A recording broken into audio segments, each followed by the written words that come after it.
This is the story of Herbert's Grave, or as much as I know about it, and I've subtitled it Chinese Whispers because that's pretty much how the history of it runs.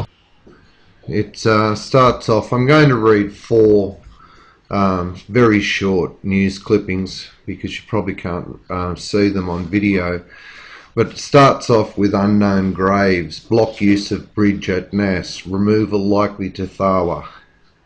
A new bridge has been erected over the Gudgeonby River at Nass. Before the bridge can be opened to traffic, it will be necessary to build a short deviation of the roadway. The road would have been opened long ago, but for two graves containing the remains of persons who died more than half a century ago. Details regarding the long-departed pioneers are lacking. The chairman of the Advisory Council, Colonel Goodwin, at yesterday's meeting asked what the Department of the Interior intended to do about the matter. Mr. C. Daly stated that action had been taken to obtain the approval of the Director General of Health for the removal of the bodies to the Thawa Cemetery. However, it had been impossible to find out to what denomination the deceased had belonged. It was expected that the difficulties would be overcome at an early date. So there's a memorial there. At that stage, they were unknown. By the 11th of February, the locals had gotten together and come up with a bit more information. And the Canberra Times published Pioneer's Grave, removal from Nass Bridge, linked with 70 years ago. Throughout Australia are scattered the graves of pioneers who were buried close to where they died. Public cemeteries were few and far between, and on many of the stations small burial grounds were set aside close to the homesteads. More than 70 years ago, a Jewish family named Emanuelsons was associated with Cumbulong Station in the Nass district. It is understood that two male members of the Emanuelson family were buried on the banks of the Gudgeonby River at Nass about 70 years ago. These are the graves which it is now proposed to remove in order that a road deviation may be built on the new bridge. The bodies were placed in coffins made by the father of Mr. R.J. Harris of Thawa Road, ACT. Now, there's no record of any burials of Emanuelsons at Cumbulong Cemetery. And there's about 17 people buried at Cumbulong. 10 of them, I think, are workers of the farm. So I imagine if they're going to be buried anywhere, they would have been buried at Cumbulong. So 1957, jumping forward a little bit, but 1957, it came around that a Michael Herbert was the fellow buried there, who was the first known settler in the district of Nass, who died about 100 years ago. These stones supposedly came from one of his buildings, March 1957. So they're addressing Michael as being the first settler. It was reported on the 25th of February 1939 that Nass pioneers further history to the graves. Further information has been collected regarding the pioneers' graves at Nass, concerning which there has been much discussion and conjecture during the past 6 months, since it became necessary to disturb the graves for a road deviation. A resident of Nass whose family settled in the district in the 1860s states that the graves are not those of members of the Emanuelson family, as previously reported, but contain the remains of Michael Herbert, the original owner of Nass Station, and his two grandchildren. The date of the death of Michael Herbert could not be ascertained, but old residents were of the opinion that he died during a flood and could not be taken to any other burial place. It had been said that he had been buried in sheets of bark, but nothing definite was known. As for the two grandchildren, the two grandchildren known as William Herbert's children were found poisoned by strychnine during the temporary absence of their nurse. They were found in the dining room, which still forms part of the Nass homestead. The view was expressed that these children were also buried on the bank of the Gudgeonby River. Michael Herbert was on the committee of the Queanbeyan District Hospital in the early 60s. In 1868, Nass Station was owned by Emanuelsons and Moses. It is presumed that Mr. Herbert died before 1868.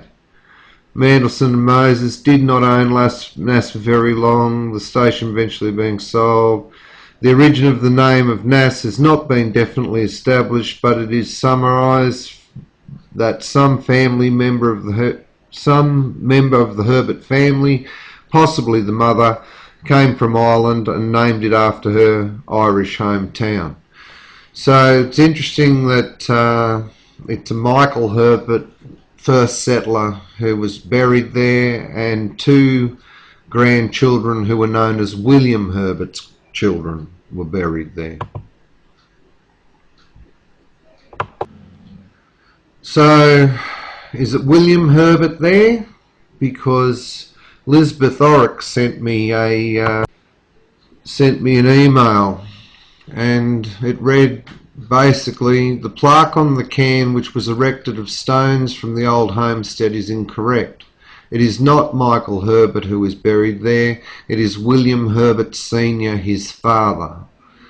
Michael Herbert died in 1891 at St Leonard's, and there's his historical record number. I am interested in this because I am a descendant of William Chippendale, mentioned above, and I have been trying for years to have the plaque amended, as this is how incorrect information is disseminated and then becomes fact. William Chippendale's son Thomas married William Herbert's daughter Mary Ann. William Chippendale's original land grant of 100 acres later became the Sydney suburb of Chippendale. Sincerely, Lisbeth Orrick. She also provided the following information, which is the information below was taken from the book Cotter Country by Bruce Moore, page 40. And I quote, William Herbert Sr. died at Nass on 25th of October 1857 at the age of 80 years. It was intended that his remains would be taken to Queanbeyan for burial, but the Gudgeonby River was in flood, so that was not possible. The river remained at a high level for several days, and on the 27th of October 1857 the remains of the old pioneer were buried in a grave on the riverbank close by the homestead. The grave is close to the present bridge. The road at the time of the burial crossed the river lower down the stream. His son Michael Herbert and Charles McKenny, with his son Alexander McKenny from Gudgeonby, were present at the burial and signed the certificate of burial. The flooded river accounts for his burial on the riverbank, but it remains a mystery as to why he was not taken to the cemetery at Top Nass, since burials had taken place there from 1839. William Chippendale. So much closer to a source than that. But this left the two grandchildren in my mind, and I had a bit of a hunt around, and I discovered that one grandchild was poisoned and died. Well, there's no record of him being poisoned. The official death was death by convulsions. But of a little bit of controversy at the coroner's, the district coroner, when he mentions Percy William Nass Herbert. The district coroner, Andrew Morton, held an inquest on Tuesday at Nass on view of the body of Percy William Nass Herbert, infant son of Michael Herbert, Esquire JP, who had died suddenly on the previous day. The circumstances of the case were at first thought to be suspicious from the fact, afterwards borne out by evidence, that a servant girl in Mr. Herbert's employ had been known to procure strychnine from her mistress's bedroom and taste it, and afterwards became very ill. This girl was Sarah Biddles, the nursemaid. The deceased was from this circumstance at first suspected to have been poisoned, but in his evidence the medical man stated that death was occasioned by convulsions and not by poison.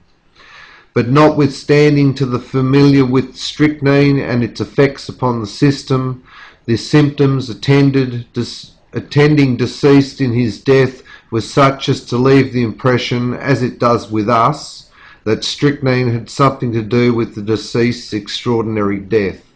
The child was, it appears, about 2 years and 1 month old, and usually slept in a cot in the same room with the nursemaid and another servant. He was in perfect health up to the morning of his death.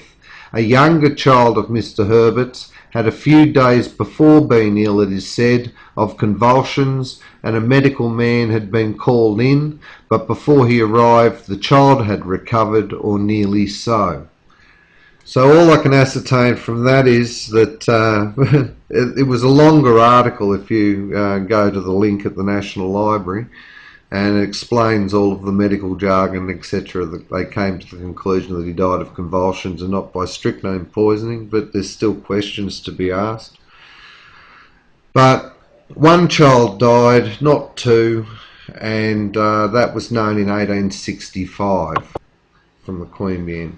So the conclusions I've drawn from it, and it really is a what to do. The plaque is totally incorrect. The family tree runs along the lines of the father was William Herbert, who was the first settler of Nass, was buried there sometime after his death on Sunday the 25th of October 1857 owing to floodwaters. The son was buried, which is Michael Herbert, after whom the memorial is dedicated, was not buried there. He died in 1891 at St. Leonard's. The grandson, who's probably buried there, is Percy William Nass Herbert, and he was buried at Nass sometime after his death on Monday the 21st of May 1865, presumably to rest with his grandfather. I actually doubt whether the bodies were actually even moved. I can't find any record of them at the Nass or Cuppacumbalong cemeteries. I haven't looked at Top Nass, but people tell me it's not there. But what became of the Emanuelsons at the end of this story seems unknown. I can't find any records of reburial, and the existing plaque, although historically interesting, is wildly inaccurate. So if anybody has ever wondered about the memorial for Michael Herbert at the junction of the Nass Road with the Gudgeonbury River, that's the end of the story.